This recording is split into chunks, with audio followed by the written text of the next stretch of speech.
Hello and welcome to this review of the teaching channel's content and how it applies to my classroom. The videos that are being reviewed on this episode are from YouTube. They were also found on the teaching channel's website. There were some technical difficulties specifically with a server issue on the website, which is the reason why the videos are being referenced from YouTube throughout this mini analysis of the teaching channel's content.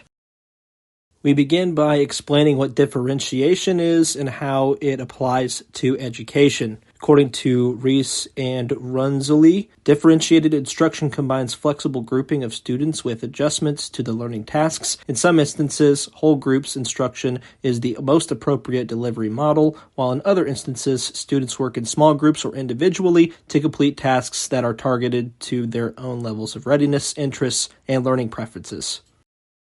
That brings us to the first teaching channel video on differentiated math stations.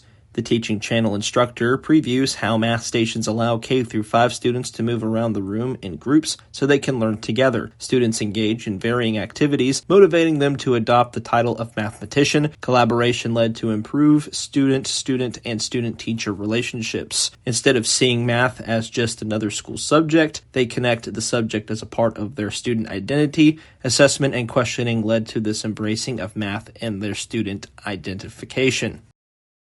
In the second video from the teaching channel, we learned how to assist students with learning disabilities. Differentiated learning strategies were used by the teaching channel instructor to assist K through 12 English language learners with learning disabilities like dyslexia, dysgraphia, and dyscalculia. Assistive technologies were used to assist in individual learning and collaboration as seen fit to aid ELL student learning. This fostered cooperation with others as deemed necessary, but also allowed students to focus on personal growth. Strategies used were tied to real-life examples from students, families, and colleagues that have used these routines in learning in the past.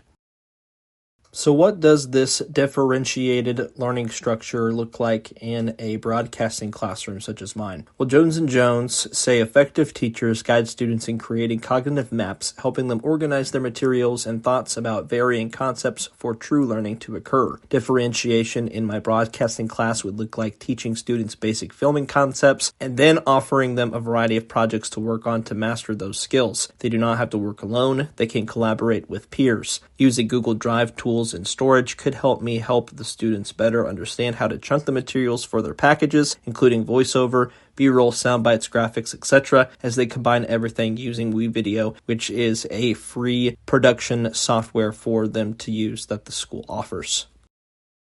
Based on the strategies for differentiation in my broadcasting classes, students of different learning abilities and backgrounds would be able to work together to achieve common goals in their storytelling, growing as a team and individually. Yount says group work allows students to process individual elements of their work together before they are synthesized into a coordinated, multifaceted whole. That permits each individual to master terms, practices, principles, and skills later on in reflection.